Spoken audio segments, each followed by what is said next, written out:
الحمد لله نحمده ونستعينه ونستغفره ونصلي على رسوله الكريم اما بعد۔ اے میرے معزز بھائیوں اور بزرگوں،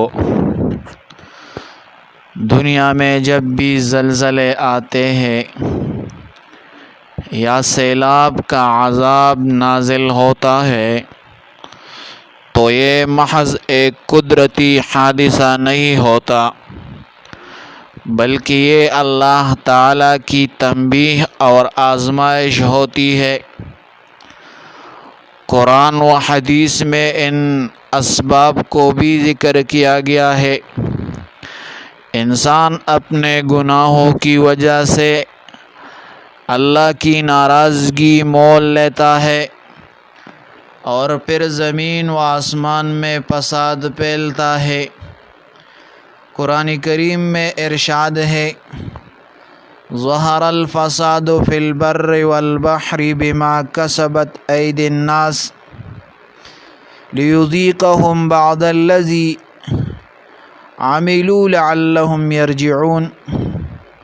خشکی اور تری میں فساد ظاہر ہو گیا، لوگوں کے اپنے اعمال کے سبب، تاکہ اللہ انہیں ان کے کچھ اعمال کا مزہ چکھائے، شاید کہ وہ باز آ جائے۔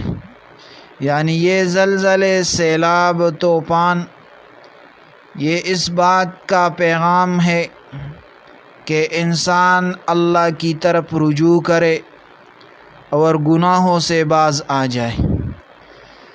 زلزلے کے بارے میں حدیث میں آیا ہے، نبی کریم صلی اللہ علیہ وآلہ وسلم نے فرمایا، اذا ظہرت المعازف وکثر الزنا وشربت الخمور غضب اللہ فی سمائہ فأمر الارض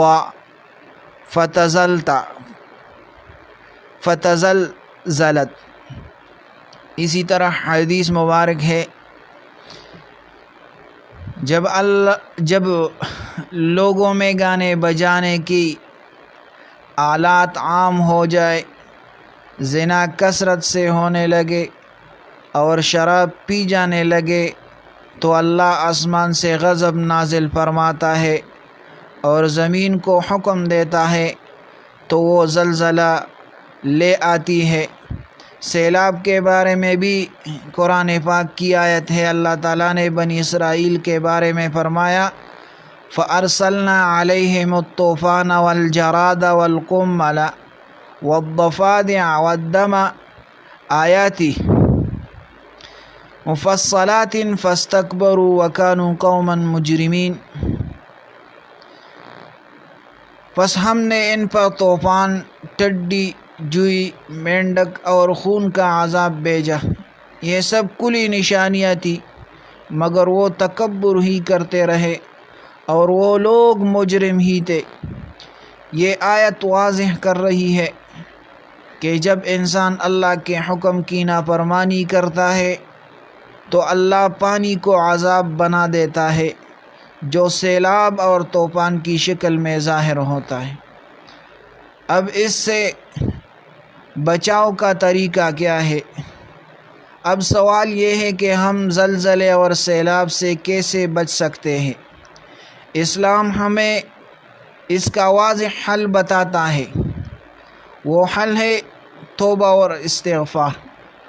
نبی کریم صلی اللہ علیہ وآلہ وسلم نے فرمایا، من لزم الاستغفار جعل اللہ له من کل ہم فرجا ومن کل ضیق مخرجا ورزقہ من حیث لا یحتسب۔ جو استغفار کو لازم پکڑ لے، اللہ تعالیٰ اس کے ہر غم سے نجات دے دیتا ہے، ہر تنگی سے راستہ نکال دیتا ہے اور اسے ایسی جگہ سے رزق عطا فرماتا ہے جہاں سے اس کا گمان بھی نہ ہو۔ نمبر 2، نماز قائم کرنا ہوگا۔ قرآن میں ہے وَأَقِيمُوا الصَّلَاةَ وَلَا تَكُونُوا مِنَ الْمُشْرِكِينَ، نماز اللہ کی رحمت کو نازل کرتی ہے اور عذاب کو ٹال دیتی ہے۔ نمبر 3، ظلم اور بے حیائی سے بچنا۔ گناہ، بدکاری اور ظلم عذاب کو دعوت دیتے ہیں۔ ہمیں چاہیے کہ اپنے گاؤں، بستی اور ملک سے بے حیائی اور ظلم کو ختم کرنے کی جدوجہد کرے۔ دعا مانگنا، مصیبت کے وقت یہ دعا پڑھنا نبی علیہ السلام سے ثابت ہے۔ اللہم لا تقتلنا بعذابک ولا تہلکنا بعذابک وعافنا قبل ذلک، اے اللہ ہمیں اپنے عذاب سے ہلاک نہ کر، ہمیں اپنے عذاب سے تباہ نہ کر، اور اس سے پہلے ہمیں عافیت دے۔ اے میرے عزیز بھائی اور بہنوں، زلزلے اور سیلاب کو روکنے کا سب سے بڑا ذریعہ یہ ہے کہ ہم اجتماعی طور پر اللہ کی طرف رجوع کریں، گناہوں سے توبہ کرے، نماز قائم کرے، ظلم چھوڑے اور استغفار کی کثرت کرے۔ جب بندے اللہ کے قریب ہوتے ہیں تو زمین آسمان بھی ان کے لیے رحمت بن جاتے ہیں۔ تو آپ کے لیے ضروری ہے کہ آپ استغفار کریں، نماز قائم کریں اور یہ دعائیں پڑھیں کہ اللہ تعالی ہم اپنی غضب سے دور کرے اور اپنا رحمت ہم پر نازل فرمائے۔ وصلی اللہ تعالی علی خیر خلقہ محمد وآلہ واصحابہ اجمعین برحمتک یا ارحم الراحمین۔